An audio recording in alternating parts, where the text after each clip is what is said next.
প্রকল্পের টাকা দুদিনের মধ্যে প্রত্যেকের ব্যাংক অ্যাকাউন্টে ঢুকতে চলেছে। তার সঙ্গে দুটি নতুন এসএমএস যুবসাথী প্রকল্প থেকে দেওয়া হচ্ছে।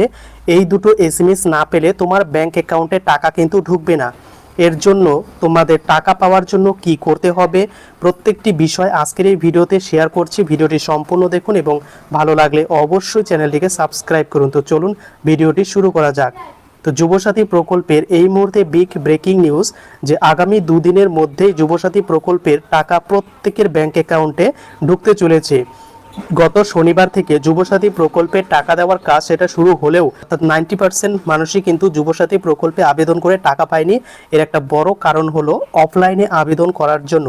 যেহেতু অফলাইনে আবেদন হচ্ছে, সেখানে অফলাইনের যে ডকুমেন্টসগুলি সাবমিট হয়েছে সেগুলো ডিজিটালাইজেশন করতে কিন্তু প্রচুর টাইম লাগছে বিভিন্ন ডিপার্টমেন্ট থেকে। তো সেখানে রাত দিন এক করে তারা কিন্তু ডকুমেন্টসের আপডেটের কাজ করে যাচ্ছেন এবং তারপরেই কিন্তু যাদের ডকুমেন্টস আপডেট হয়ে যাবে তারা প্রত্যেকেই টাকা পাবেন।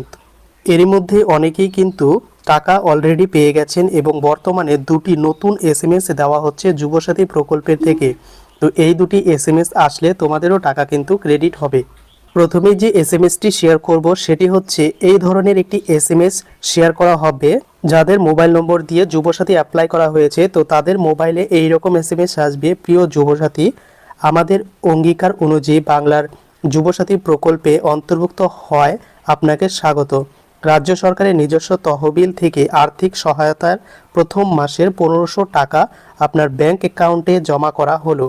আপনি ভালো থাকুন, সুস্থ থাকুন। তো শুভেচ্ছা সহ কিন্তু পশ্চিমবঙ্গ সরকারের পক্ষ থেকে এই এসএমএসটি বর্তমানে দেওয়া হচ্ছে। তো অনেকেরই প্রশ্ন, কাদেরকে বর্তমানে এই এসএমএস দেওয়া হচ্ছে? তো যাদের অনলাইনের আপডেট বা যাদের অ্যাপ্লিকেশন কমপ্লিট হয়েছে তাদের কিন্তু এই ধরনের এসএমএস আসবে এবং এই এসএমএস আসার পরেই কিন্তু দ্বিতীয় আরেকটি এসএমএস আসছে। সেই এসএমএসে এই ধরনের কিন্তু এসএমএস প্রত্যেকের মোবাইলে দেওয়া হচ্ছে যাদের কিন্তু টাকা ঢুকছে। ইউর ক্লেম অফ 1500 টাকা Yubasathi is released from Malda treasury 1 and is scheduled to be credited to bank account এবং অ্যাকাউন্ট নম্বরটা শো করছে এবং কত তারিখে এখানে কিন্তু তারিখটা দেওয়া থাকবে এবং এখানে ওয়েস্ট বেঙ্গল ফিনান্স ডিপার্টমেন্ট থেকে কিন্তু এই এসএমএসটি বর্তমানে প্রত্যেকের যাদের অ্যাপ্লিকেশন থেকে টাকা ঢুকছে তাদের কিন্তু দেওয়া হচ্ছে। তো এই 1500 টাকার এসএমএস মালদা থেকে দেওয়া হচ্ছে। তো প্রত্যেক ডিস্ট্রিক্ট ওয়াইজ কিন্তু ট্রেজারি থেকে এই টাকাটি ডিসবার্সমেন্ট করা হবে এবং এখানে শিডিউল ডেট দেওয়া রয়েছে। যে ডেটটা এখানে দেওয়া থাকবে তো সেই ডেটে কিন্তু টাকাটি দেওয়া হবে, এমনটাই কিন্তু ঘোষণা করা হয়েছে। শনিবার থেকে এই টাকা দেওয়ার কথা থাকলেও শনিবার এবং রবিবারে বেশিরভাগ মানুষই কিন্তু এই টাকা পাননি। তো আগামী দুদিনের মধ্যে অর্থাৎ আজকে সোমবার এবং মঙ্গলবার এই দুদিনের মধ্যে প্রত্যেকের ব্যাংক অ্যাকাউন্টে কিন্তু টাকা দেওয়া হবে এমন